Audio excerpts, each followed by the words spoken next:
What's going on, guys? In this video, I want to get some stuff done on the S14. A while ago, I brought a rear firewall off a company called Factory 23 Motorsport, and they make a real nice, just sort of like bolt-in firewall for S14s, S15s, stuff like that. But funny enough, I actually let Jackson borrow that because he needed it, needed to get one sorted before a track day. So he ordered another one, and yeah, that's arrived. So you got a firewall in this nice package here, which we're gonna unbox, and that will just cover along the back up the top here, and there's two side plates as well. I've just got to the workshop. I quickly ducked to Mitre 10 before I came here and picked up a couple of hand saws. Had to pick up a couple of these to cut some tabs off for the firewall to fit. So if we come in here, you can see these two tabs. There's a tab on this side and another tab over there. So I have to use those little hand saws to cut this because it's such a tight spot, and having the window in here, it's a bit of a pain in the ass to get a grinder in here. So yeah, we've got to cut these off. These ones here, there's actually cutouts in the firewall to slip over this. But yeah, these little ones on the side here, I've got to cut off.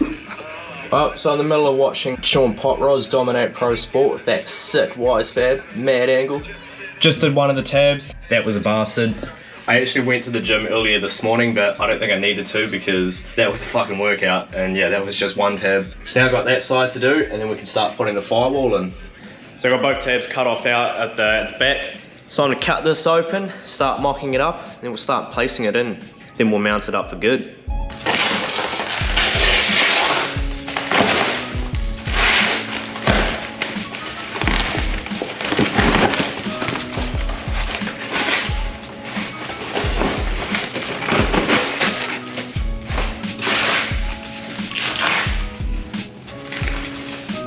Here we have the Factory 23 rear firewall. So I'll just go over it quickly for those of you who haven't seen this. So this is two pieces mainly. So we got the lower bit that goes across where the back seat would go, and this goes on top of where the rear parcel tray is. So these are those two cutouts that I was talking about, and those tabs that we just cut would have sit about here. So also got these two little side plates here that come down in front and yeah, cover the back bit here. So yeah, it's pretty cool. It comes with all this hardware we've got here, and it's got all the holes already pre-drilled for you to make it nice and easy. There's two holes back here, which actually in the car, you can see have factory threads in them, so we can use bolts for those. As for all the rest of the holes on this, I actually have these rivnut inserts, which are pretty cool. So we'll put these in there using the rivnut tool, and then that allows us to use a hardware that is supplied, and once we put those into the car, then we just put this up against it,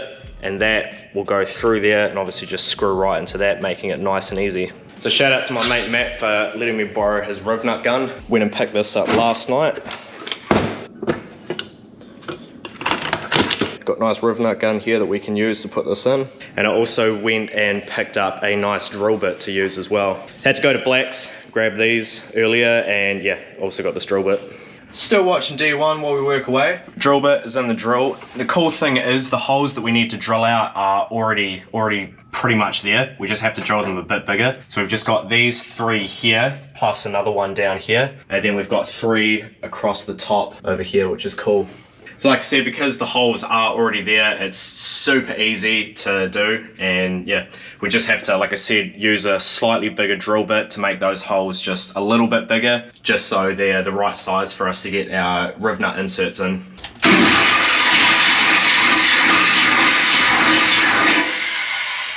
So I'm about to put these rivnut inserts in. Got a bunch of my little rivnut inserts down here. Got my tool here. Yeah, so this thing's pretty cool. So it's just got this little fitting in here that is reverse thread, so that goes in reverse.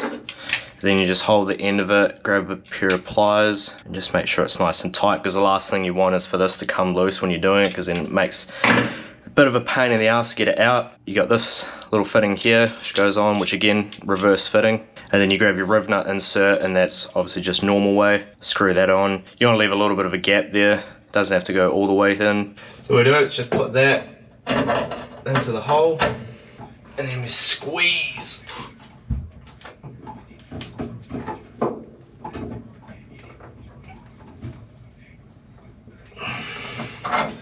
Back that off, and boom, rivnut insert is in place.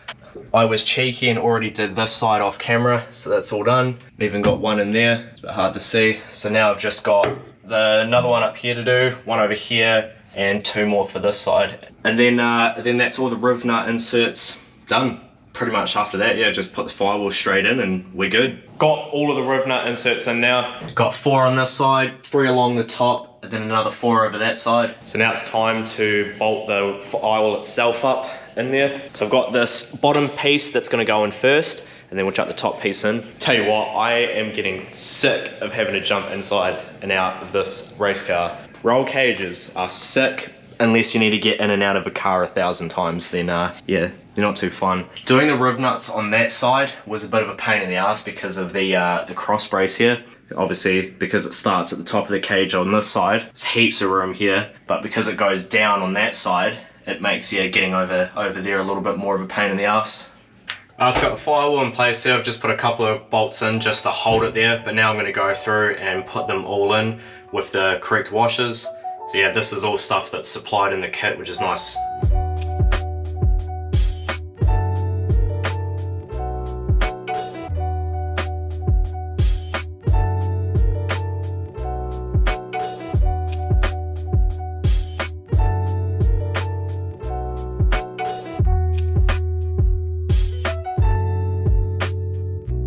So I finished up yesterday because I didn't have a rivet gun. So I needed the riv nut tool to obviously put the riv nut inserts into the car itself. But these little bits here that cover sort of the sides, they're actually properly riveted onto the main piece here. So when I had to pick this up from my old man, so as you can see, I've already done this side. It's just three little rivets on the top there. Again, these are supplied in the kit, which is cool.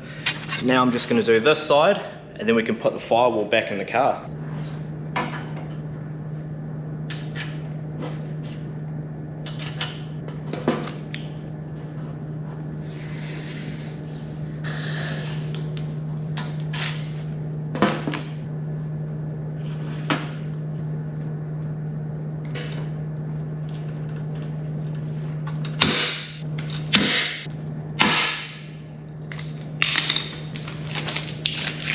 Boom, just like that. So I've got the rear firewall all complete now. Bottom piece, top piece, and the 2 side bits are all in. And yeah, pretty happy with how it turned out. I reckon it's made the inside of this car look a whole lot more race car, which is pretty cool. This product's pretty good. All the holes lined up pretty well. And yeah, it'll do what I need it to do, which is, yeah, make me pass scrutineering. I fucked up 2 of the riv nut certs, so I messed up that one. But funnily enough, I messed up the exact same one on the other side, so at least it's symmetrical. And pretty happy with how this came out. Just quickly before I end this video, I want to do a quick unboxing of my new turbo for the S14. So I ordered this a week ago and it arrived a couple days ago, and yeah, I've just been waiting to unbox it on camera for you guys. So yeah, this is my new turbo for the 14.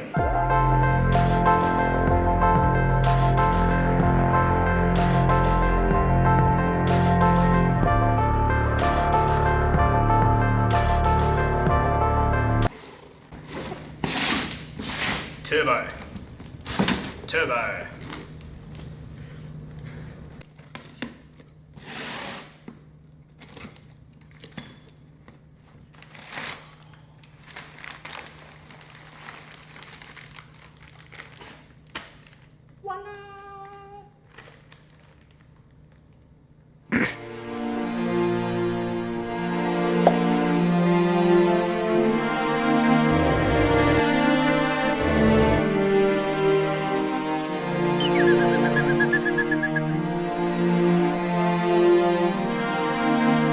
So I've just unboxed my new turbo, and the turbo that I ended up going with is a brand new version of what I already had. So here's my old turbo. This is a Scarless SCR 280. It says it right there. So it's an AR50 front housing, and the rear is AR, you can see that's AR.36. So this rear housing on this turbo is, I think, only 0.2 AR bigger than a 25 dirt turbo. So upside of that is it's going to be pretty responsive, which is good, it's what we want. And it's not going to make a ton of power, but my power goal with the 20 isn't anything really much more than 350 anyway, which this turbo will do. Yeah, so this is the new turbo. This is a updated version. So this is still the Scarless SCR 280. Right off the bat, you can see that not quite in the best position to do the best comparison, but right off the bat, I feel like this front housing is actually physically bigger. Obviously this has the elbow that's been welded onto it. We'll probably have to get the same thing done with this, or might actually be able to see if I can just put this front cover onto this turbo.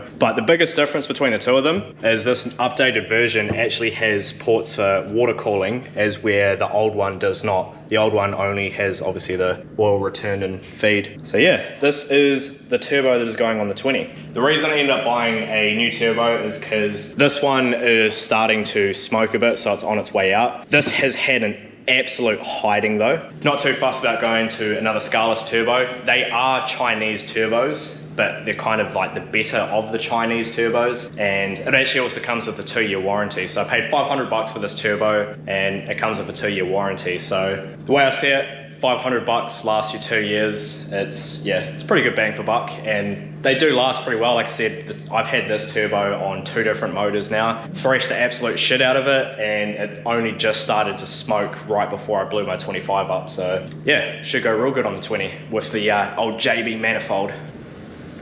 Mike's deep in thought. I was just trying to think of a better idea for that montage. Like we need this like romantic music and like you like caressing it and touching it and stuff. I mean, I'm down. This is a sexy turbo. I mean, it's not, it's a Chinese turbo, but it looks good though. Actually, another difference I've just noticed is it's like they went to like put the like boost reading port thingy, yeah, whatever you call it, but they didn't actually do it, but on this one, it's there. New and improved. All right, that'll probably wrap it for this one, guys. Cheers for watching. You know the deal, like, comment, subscribe, and catch you in the next one.